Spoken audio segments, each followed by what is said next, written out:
इस दिन है कामदा एकादशी। नोट करें पूजा विधि एवं पारण का समय। इस दिन विधि विधान से भगवान विष्णु एवं मां लक्ष्मी की पूजा की जाती है। साथ ही एकादशी का व्रत रखा जाता है। ये पर्व हर माह कृष्ण और शुक्ल की एकादशी तिथि को मनाया जाता है। इस वर्ष 19 अप्रैल को कामदा एकादशी है। इस व्रत के पुण्य प्रताप से साधक द्वारा जन्म जन्मांतर में किए गए सारे पाप नष्ट हो जाते हैं। एकादशी तिथि जगत के पालनहार भगवान विष्णु को समर्पित होता है। इस दिन विधि विधान से भगवान विष्णु एवं मां लक्ष्मी की पूजा की जाती है। साथ ही एकादशी का व्रत रखा जाता है। ये पर्व हर माह कृष्ण और शुक्ल पक्ष की एकादशी तिथि को मनाया जाता है। इस वर्ष 19 अप्रैल को कामदा एकादशी है। इस व्रत के पुण्य प्रताप से साधक द्वारा जन्म जन्मांतर में किए गए सारे पाप नष्ट हो जाते हैं। साथ ही घर में सुख, समृद्धि एवं शांति आती है। एकादशी व्रत करने वाले साधक को मृत्यु उपरांत मोक्ष की प्राप्ति होती है। वैष्णव संप्रदाय के अनुयायी भगवान विष्णु की विशेष पूजा अर्चना करते हैं। आइए कामदा एकादशी की पूजा विधि एवं पारण का समय जानते हैं।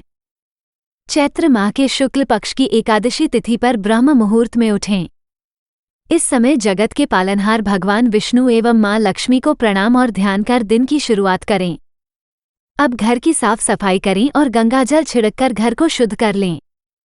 दैनिक कार्यों से निवृत्त होने के बाद गंगाजल युक्त यानी गंगाजल मिले पानी से स्नान करें। इस समय अंजलि यानी हाथ में जल रखकर आचमन करें। इस समय ओम केशवाय नमः, ओम नारायणाय नमः, ओम माधवाय नमः, ओम हृषिकेशाय नमः मंत्र का उच्चारण करें। अंत में ओम वासुदेवाय नमः मंत्र का उच्चारण करें। इसके बाद पीले रंग का वस्त्र धारण करें। अब सबसे पहले भगवान भास्कर को जल का अर्घ्य दें। इस समय निम्न मंत्र का उच्चारण करें। एहि सूर्य सहस्त्रांशो तेजोराशे जगतपते अनुकंपये मां देवी गृहाणार्घ्यम दिवाकर। इसके पश्चात पूजा गृह में एक चौकी पर पीले रंग का वस्त्र बिछाकर उस पर जगत के पालनहार भगवान विष्णु एवं मां लक्ष्मी की प्रतिमा या चित्र स्थापित करें। इस समय भगवान विष्णु का आह्वान निम्न मंत्र से करें। शांताकारं भुजगशयन पद्मनाभ सुरेश विश्वाधारं गगनसदृश मेघवर्ण शुभांगम लक्ष्मीकांतं कमलनयन योगीभिर्ध्यांगम्यम वंदे विष्णु भवभयहर सर्वलोकैकनाथम। अब पंचोपचार कर विधि विधान से भगवान विष्णु की पूजा करें। इस समय भगवान विष्णु को पीले रंग का पुष्प, फल, पान, सुपारी, जनेऊ, हल्दी, अक्षत आदि चीजें अर्पित करें। पूजा के समय विष्णु चालीसा और स्तोत्र का पाठ एवं मंत्र जप करें।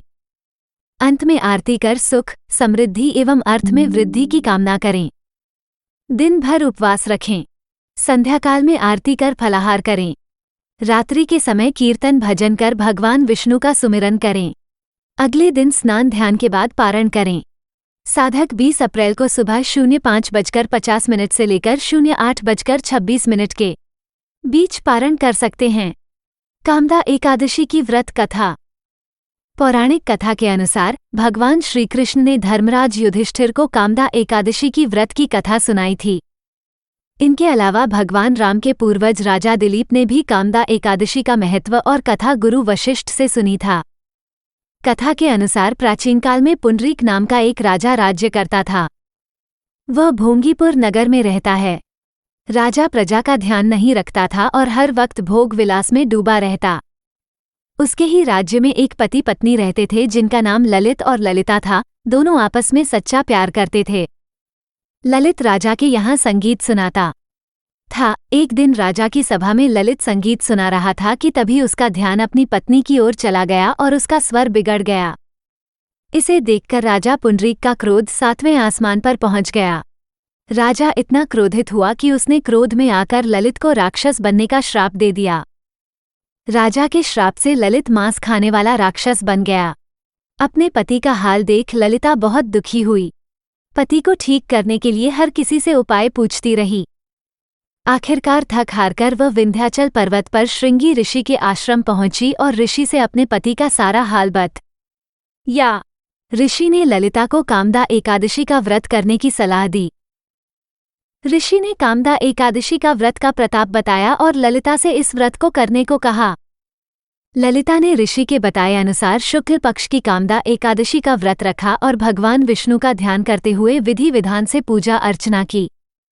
अगले दिन द्वादशी को पारण कर व्रत को पूरा किया। भगवान विष्णु की कृपा से उसके पति को फिर से मनुष्य योनि मिली और राक्षस योनि से मुक्त हो गया। इस तरह दोनों का जीवन हर तरह के कष्ट से मिटे और वे सुखी जीवन जीने लगे। फिर श्रीहरि का भजन कीर्तन करते दोनों मोक्ष को प्राप्त हुए।